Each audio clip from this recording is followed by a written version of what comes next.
Imagine you're standing in a sunny, really bustling cruise terminal. All right. You have your luggage, you've got your sunscreen packed, and you are just completely ready for that perfect family vacation. Oh, yeah. Everyone's excited? Exactly. The mood is light, the steel drum music is playing somewhere in the background, but suddenly the atmosphere just entirely shifts. Completely changes. You look over and you watch federal agents escorting crew members. Yeah. I mean, the very same people who might have just served you food or cleaned your room off the ship, Hmm. and they are in handcuffs. Wow. Yeah, the contrast there between, the ultimate setting of leisure and escape just colliding head-on with a severe federal law enforcement action, that's what makes a scene like that really stick with you. Absolutely. The passengers witnessing that terminal activity, they weren't watching some sudden chaotic sweep. They were looking at the culmination of a highly coordinated operation, one that sits right at the intersection of digital crimes, international borders, and honestly, one of the most family-centric brands in the entire world. It's just an absolute shock to the system.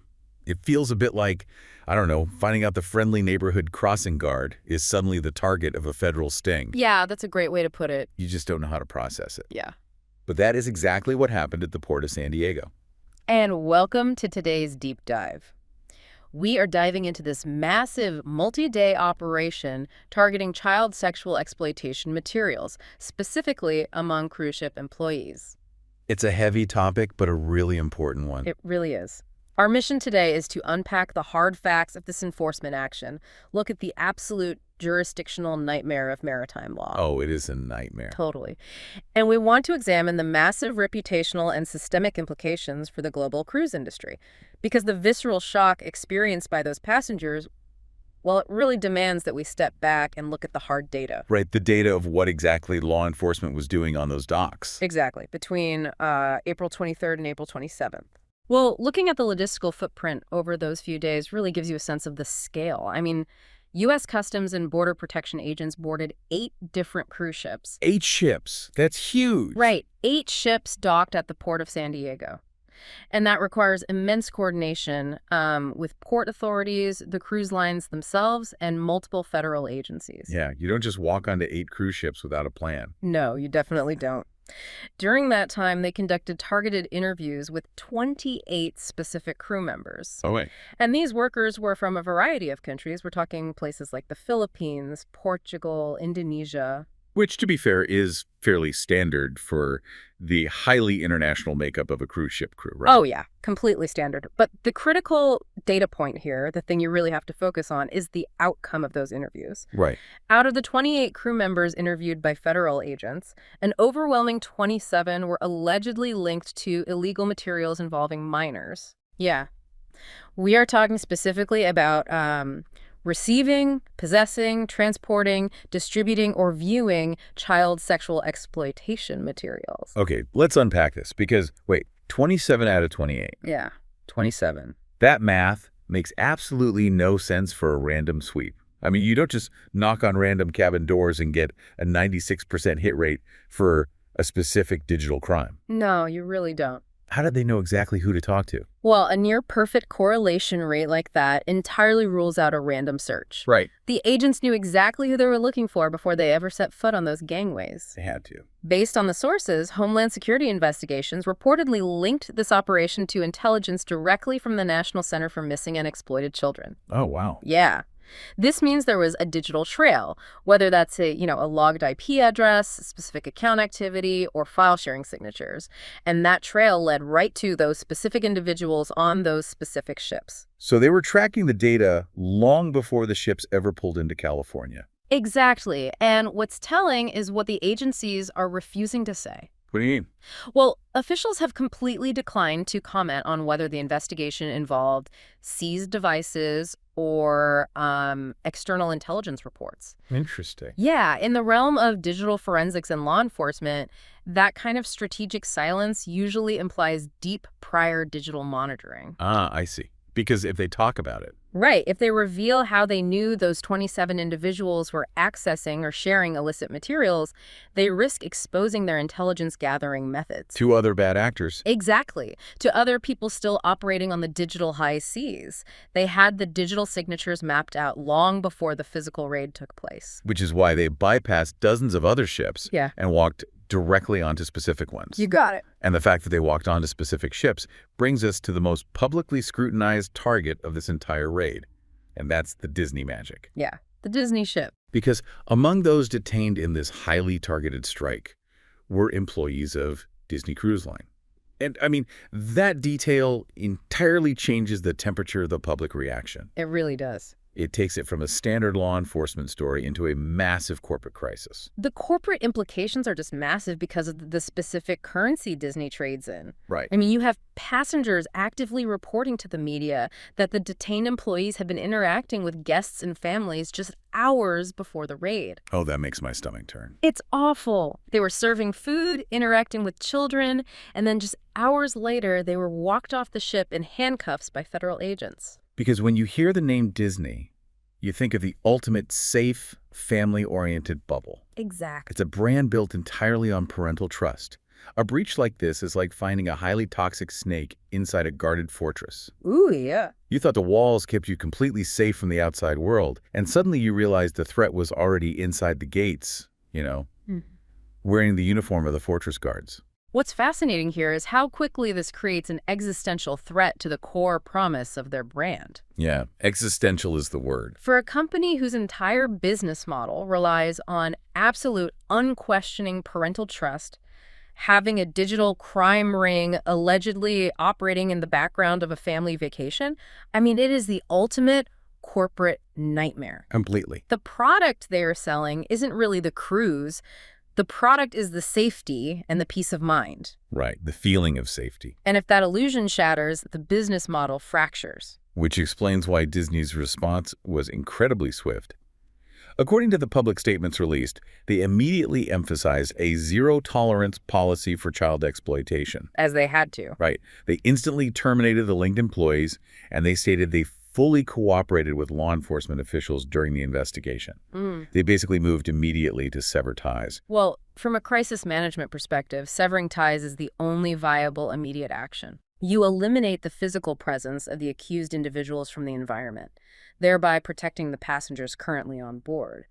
And, you're attempting to insulate the brand from further immediate damage.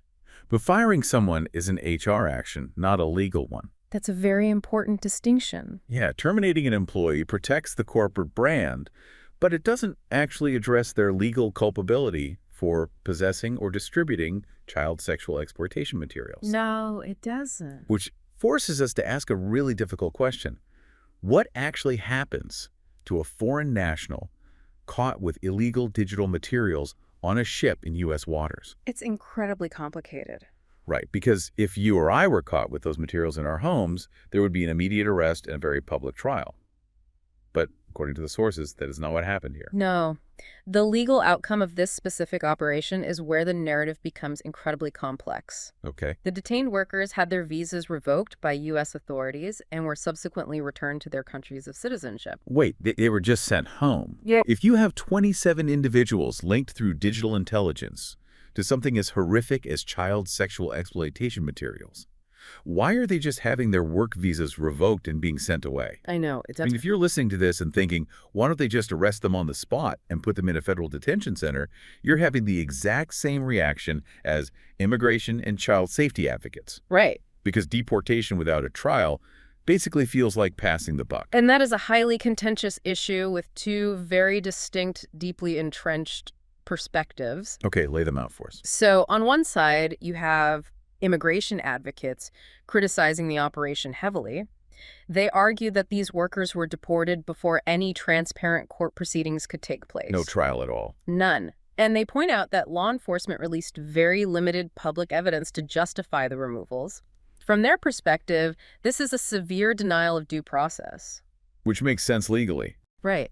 And furthermore, if you deport an individual back to their home country without a trial, there's a very real concern that you are simply releasing a potential predator back into the public abroad. Right, rather than ensuring they face justice. Yeah. Because revoking a visa just kicks them out of the U.S. It doesn't put them in a foreign jail. Exactly the concern. But on the other side, you have the logistical reality of law enforcement operating within the immense complexities of maritime jurisdiction. Well, right. A cruise ship is a legal anomaly.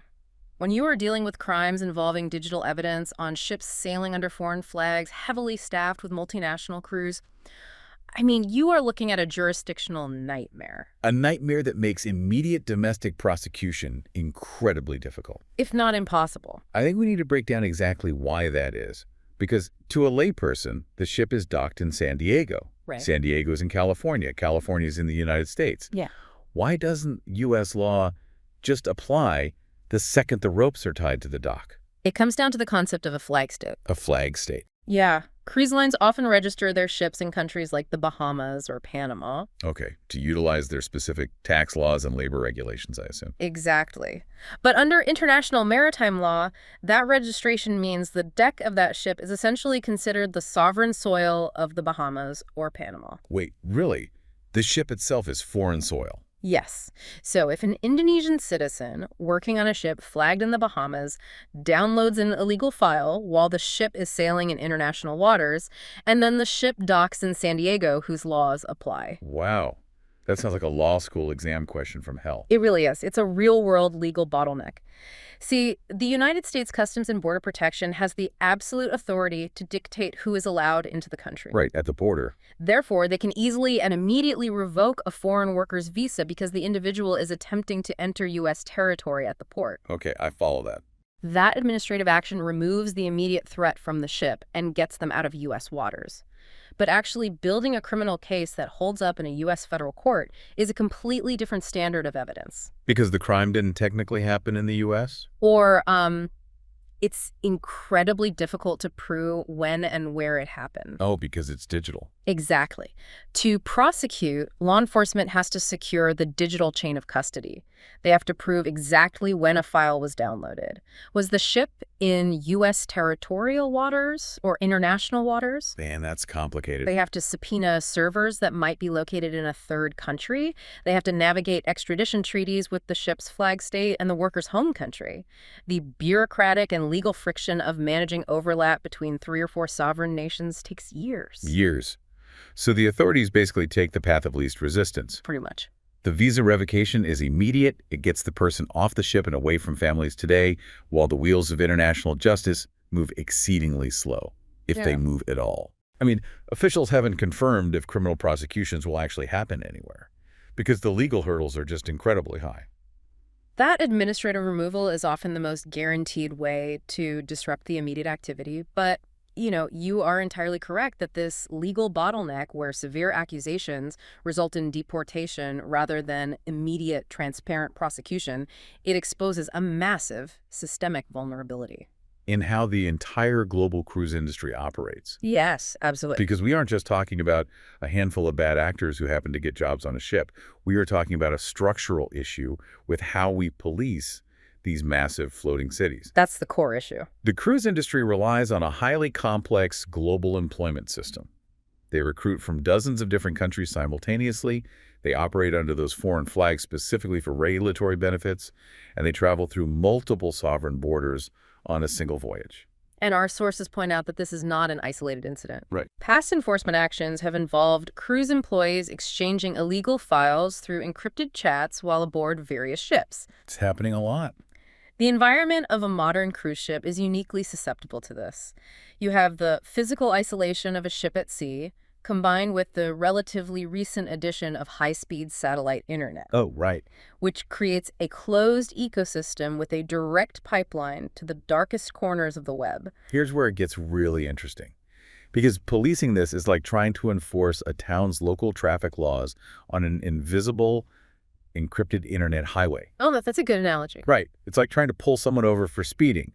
But the car is registered in Panama, the driver is from Indonesia, the road itself belongs to nobody because it's international waters, and the radar gun that actually caught them committing the crime is sitting on a server in Europe. Exactly. The physical ship might be moving at 20 knots, but the data is moving at the speed of light through servers in completely different legal jurisdictions. If we connect this to the bigger picture, international law enforcement is undergoing a massive transition. How so? Well, the high seas have always been difficult to police physically. For centuries, the challenges were piracy, smuggling, or, illegal fishing. Physical crimes. Right. You could send a Coast Guard cutter to intercept a physical boat, but now agencies are having to figure out how to police the digital high seas. The digital high seas. Yeah. The internet inherently doesn't care about maritime borders, but the law enforcement agencies trying to stop these horrific crimes are strictly bound by them. And because of that structural friction, industry analysts are predicting immense pressure on cruise operators to fundamentally change how they do business. Oh, absolutely. They can't just rely on the authorities to swoop in at the port. The operators are going to have to strengthen their employee vetting processes significantly before these individuals ever get a work visa. Vetting is a critical first step. But vetting's only looking at the past. It relies on someone already having a criminal record in their home country, which, as we've discussed with the lack of international prosecution, isn't always the case. Right. If they just get deported, there might be no record. Exactly. The real challenge the analysts are pointing to is what happens once the employee is actually on board. The predictions indicate we will see a major push for increased onboard digital monitoring by the cruise lines themselves. Meaning the IT departments on these ships are going to have to actively police their own networks. They will have to become proactive nodes of digital security. Cooperation with international law enforcement is no longer an optional public relations move for the cruise industry. It's a structural necessity. They have to do it. If they want to maintain that essential parental trust, they have to prove they are actively monitoring their digital environment to prevent these encrypted chats and file transfers from happening on their bandwidth. So what does this all mean? We started with that jarring scene at the Port of San Diego. Federal agents, handcuffs, and shocked families just trying to go on vacation. And we've seen how that one singular moment at the terminal connects to a vast, invisible, global web. We've unpacked a highly targeted, intelligence-driven operation that utilized digital tracking to pinpoint 27 out of 28 individuals linked to horrific crimes. It's a massive scope. It is. We've explored the massive reputational collision course for brands like Disney, who rely entirely on an illusion of total safety to sell their product. And we've waded deep into the incredibly murky waters of maritime justice. Very murky. Right, where the complexities of flag states, international waters, and digital chain of custody often mean an accused suspect is just deported and sent home long before they ever see the inside of a courtroom. The reality is that the cruise industry is facing a profound systemic shift. They are no longer just hospitality companies. They are managing complex digital infrastructure across international borders. Understanding these underlying mechanics, how digital intelligence actually works, why maritime law creates these massive legal bottlenecks, and the structural vulnerabilities of the global employment system, it helps us ask much better, more informed questions about safety and accountability in global tourism. Absolutely. Knowledge really is power here because it allows you to see the reality behind the pristine marketing. It absolutely does. Yeah. Because the next time you step onto a cruise ship, you are not just entering a floating resort or a massive hotel. You are stepping into a complex, moving, multinational jurisdiction with its own hidden digital ecosystem. Exactly. And that leaves us with one final thought to mull over that really builds on what the analysts are predicting. The sources noted that cruise operators are going to face immense pressure to drastically increase their onboard digital monitoring to catch these encrypted chats and illegal files. But if a cruise line begins heavily monitoring, filtering, and sweeping the digital traffic on its ships to catch criminal employees, what does that mean for the digital privacy of the passengers using the exact same ship's Wi-Fi? It's a huge question. On the high seas, where there is no overarching constitutional protection or single governing law, where exactly is the line between keeping families safe from bad actors and placing every single passenger's private digital life under a corporate microscope? It's an incredibly delicate balance. It really is. And it makes you wonder, the next time you are standing in that sunny, bustling cruise terminal ready for your vacation, logging into the guest network, who exactly is watching the invisible data swirling all around you?